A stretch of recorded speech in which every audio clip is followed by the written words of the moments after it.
Hello students, welcome to my channel. तो आज की वीडियो में हम पढ़ेंगे आपके BA first semester English literature में एक शॉर्ट स्टोरी है गाय ने मौपासां की, द डायमंड नेकलेस। और कहीं कहीं ये स्टोरी द नेकलेस के नाम से भी प्रिस्क्राइब्ड है, तो इसलिए आप लोग कंफ्यूज मत होइएगा। नाम अलग, कहीं डायमंड नेकलेस कहीं नेकलेस, मगर स्टोरी वही है। तो आज की वीडियो में हम इसी स्टोरी को पढ़ने वाले हैं। ये स्टोरी बहुत ही अच्छी और इंटरेस्टिंग स्टोरी है और ये जानी जाती है अपने ट्विस्ट एंड सरप्राइज एंडिंग के लिए। तो स्टूडेंट्स, इस स्टोरी को लिखा गया था 1884 में और इसको पब्लिश्ड भी 1884 ईस्वी में कराया गया था।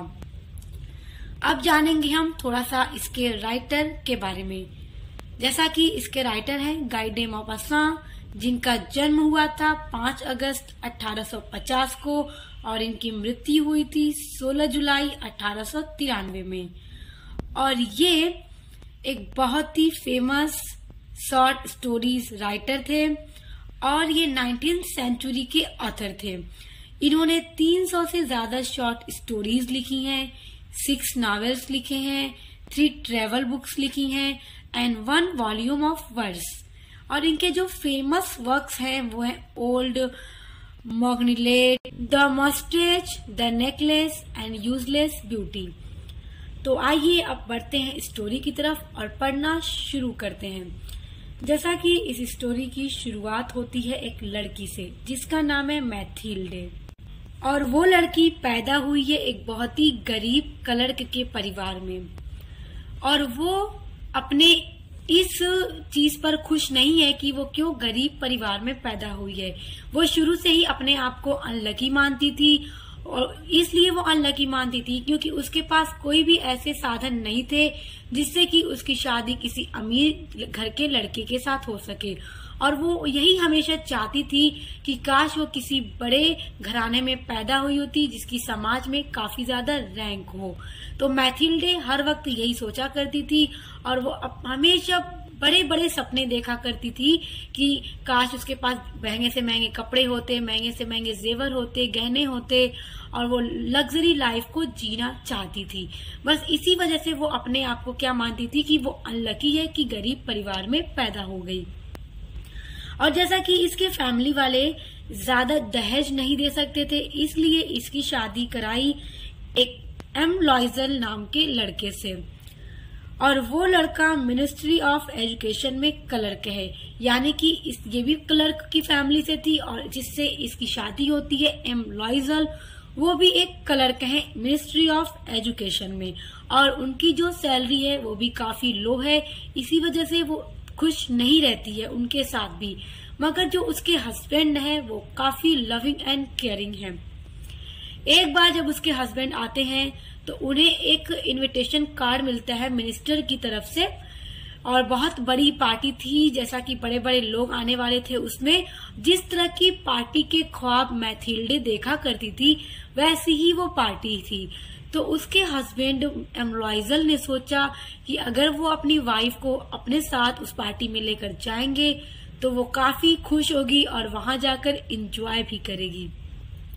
तो वो आकर पार्टी के बारे में अपनी वाइफ मैथिल्डे को बताते हैं, लेकिन यह सुनकर भी मैथिल्डे खुश नहीं होती है।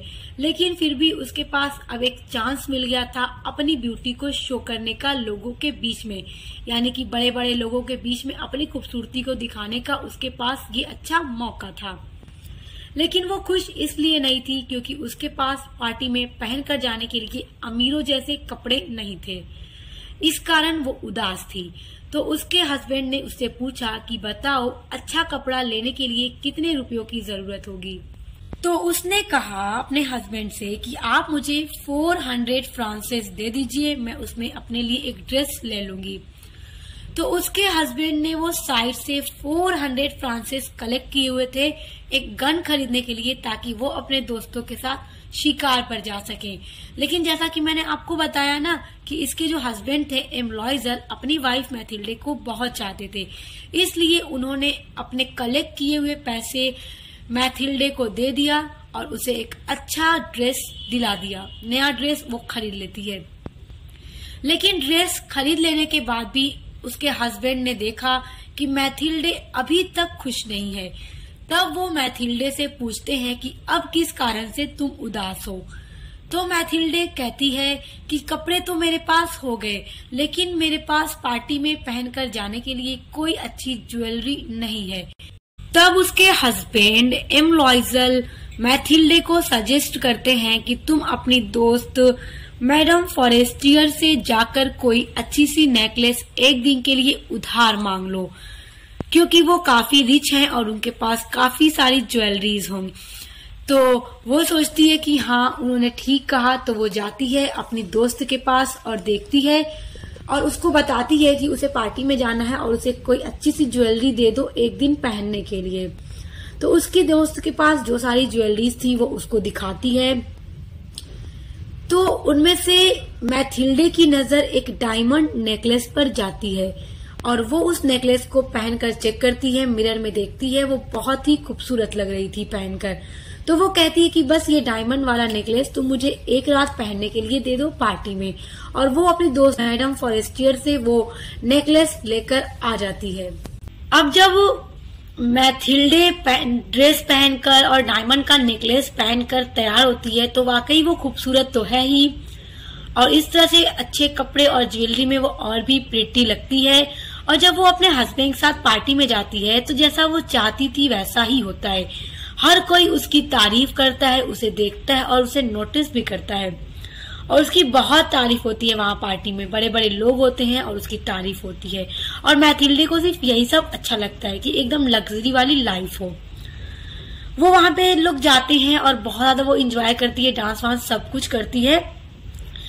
फिर उन्हें घर आने में काफी लेट हो जाती है। जब वो लोग घर वापस आते हैं तो मैथिल्डे एक बार फिर जाती है अपने आप को मिरर में देखने के लिए कि वो एक बार देखना चाहती थी कि डायमंड नेकलेस पहनकर कितनी प्यारी लग रही है। तो जब वो जाकर देखती है तो उसके गले में नेकलेस था ही नहीं। तब वो बहुत परेशान हो जाती है क्योंकि नेकलेस तो उसका था नहीं, उसकी दोस्त का था। तो मैथिल्डे और उसके हस्बैंड दोनों बहुत परेशान हो जाते हैं और वो दोनों अपने पूरे घर में नेकलेस को ढूंढते हैं, लेकिन नेकलेस नहीं मिलता है। उसके बाद उसके हस्बैंड पूरे रास्ते जैसे वो लोग आए थे पूरा ढूंढते हैं कि कहीं पर नेकलेस गिरा हुआ मिल जाए, मगर खोई हुई चीज कभी नहीं मिलती। तो वो नेकलेस नहीं मिलता है और उसके हस्बैंड मिस्टर लॉइजल खाली हाथ घर वापस आते हैं। अब वो दोनों परेशान थे कि किस तरह से वो मैडम फॉरेस्टियर से कहेंगे कि उनका डायमंड का नेकलेस खो गया है। तो इसलिए वो दोनों ठान लेते हैं कि वो उनको नहीं बताएंगे और उसके बदले वो सेम वैसा ही डायमंड का नेकलेस खरीदकर उनको रिप्लेस कर देंगे। अब मैथिल्डे के हस्बैंड मिस्टर लॉइजल मैथिल्डे से कहते हैं कि तुम अपनी दोस्त के पास जाओ और कहो कि नेकलेस का जो हुक होता है वो टूट गया है, उसको बनाने के लिए दिया है, जैसे ठीक होगा हम उसको लाकर लौटा देंगे। तो उसकी दोस्त कहती है ठीक है। तब तक ये दोनों हस्बैंड वाइफ सोचते हैं कि हम सेम वैसा ही नया नेकलेस खरीदकर मैडम फॉरेस्टियर को दे देंगे। तो फिर क्या होता है कि उसके हस्बैंड के पास जितने भी पैसे होते हैं कलेक्ट करते हैं, 18,000 फ्रांसिस होते हैं, और उसके अलावा वो लोग दोस्तों से बैंक से कर्ज भी लेते हैं और फिर पूरे 40,000 फ्रांसिस वो लोग कलेक्ट करते हैं ताकि सेम वैसा ही डायमंड का नेकलेस खरीदा जा सके। फिर वो लोग जाते हैं और सेम उनको एक शॉप से वैसा ही नेकलेस मिल जाता है जैसा उसकी दोस्त मैडम फॉरेस्टियर का था, और वो लोग उसको खरीदते हैं। तो बहुत कहने के बाद शॉपकीपर जो था दुकानदार, वो उनको वो नेकलेस 36,000 फ्रांसिस में देता है। तो अब बताइए, इतना महंगा नेकलेस वो लोग खरीद कर लेकर आते हैं, मतलब जितनी उनकी औकात नहीं थी, बस इसलिए कि वो खो गया था और उसको लौटाना था। तो फिर मैथिल्डे ले जाकर वो नेकलेस अपनी दोस्त को दे देती है। अब जैसा कि देखिए, उन्होंने कर्ज लिया और सेम वैसा ही डायमंड का नेकलेस खरीदकर मैथिल्डे ने अपनी दोस्त को लौटा दिया। लेकिन अब इनकी जो कंडीशन थी इन दोनों हस्बैंड वाइफ की, वो बहुत खराब हो गई थी, क्योंकि इतना ज्यादा लोन लेने के बाद किसी की भी कंडीशन अच्छी नहीं रह सकती।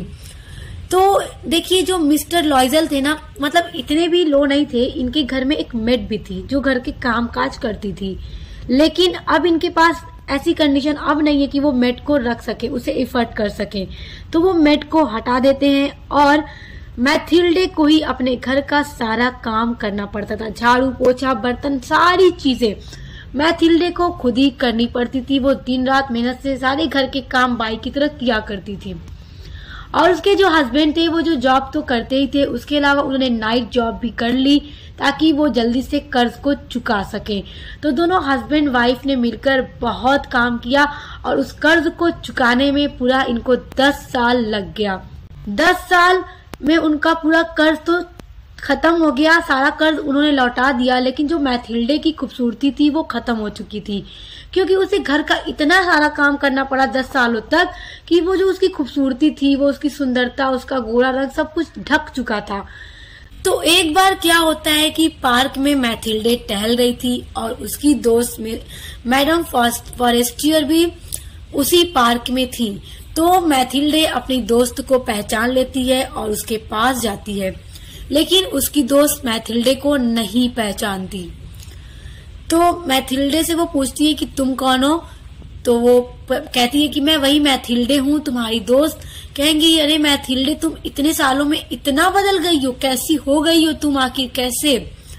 तो फिर मैथिल्डे सोचती है कि अब तो सारा कर्ज भी हमने चुका दिया है, अब हमें पूरी बात जो है बता देनी चाहिए अपनी दोस्त को, क्योंकि कर्ज भी चूक गया, इनका नेकलेस भी हमने इनको रिप्लेस तो कर ही दिया है, अब बता देना चाहिए। तो फिर मैथिल्डे पूरी बात उनको बताती है, अपनी दोस्त को सुनाती है, जिसको सुनकर उसकी दोस्त कहती है कि अरे मैथिल्डे, जो तुम हार मुझसे मांग कर लेकर गई थी उधार पहनने के लिए, वो डायमंड का हार नहीं था बल्कि आर्टिफिशियल था, सिर्फ नकली था, और उसकी जो कीमत थी मुश्किल से 500 फ्रांसिस थी, और तुमने उसके बदले में मुझे 40,000 फ्रांसिस का नेकलेस लौटाया। तो ये बात जैसे ही मतलब पता लगती है, अब बताइए कितना बड़ा झटका लगा होगा ये सुनकर मैथिल्डे को। तो इसी तरह से इस स्टोरी की एंडिंग हो जाती है यहीं पर। तो अब बताइए स्टूडेंट्स की एक आर्टिफिशियल हार जिसको देखकर वो समझ गई कि ये डायमंड है, और उसके बदले उन्होंने डायमंड का नेकलेस उनको रिप्लेस किया, और इनकी कंडीशन इतनी खराब हो गई। तो बस इस स्टोरी में यही बताया गया है, मोरल लेसन यही मिलता है कि इंसान के पास जितना हो उतने में ही खुश रहने की कोशिश करे और उतने में ही खुश रहे, क्योंकि बहुत ज्यादा दिखावा भी इंसान को भारी पड़ सकता है। उससे पार्टी में अपने आप को दिखाने के लिए ही तो वो नेकलेस लेकर गई थी, और वही उसके लिए भारी पड़ गया, क्योंकि नेकलेस खो गया और फिर उसको लौटाने में इतना कर्जा लेना पड़ा, और फिर कर्जे को भरने में पूरे 10 साल लगे, और 10 सालों में इसकी सारी खूबसूरती भी खत्म हो गई। तो आई होप आपको स्टोरी पसंद आई होगी। गाइड मॉपासां की जो स्टोरी होती है वो इसी तरह की होती है कि रीडर को एकदम चौंका देती है एंड में आकर। आई होप आपको पसंद आई होगी। पसंद आई है तो वीडियो को लाइक जरूर कीजिएगा एंड वीडियो को ज्यादा से ज्यादा शेयर किया कीजिए, ताकि हर किसी तक पहुंच सके और हर कोई अच्छे से पढ़ सके और एग्जाम की तैयारी कर सके। और इसके अलावा आपके सिलेबस में जितनी भी स्टोरीज हैं सभी करवा दी है, क्रिटिकल एप्रिशिएशन करवा दिया है। तो डिस्क्रिप्शन बॉक्स में मैं आपको लिंक दे दूंगी, एक बार चेक जरूर कीजिएगा। तो अब मिलते हैं नेक्स्ट वीडियो के साथ।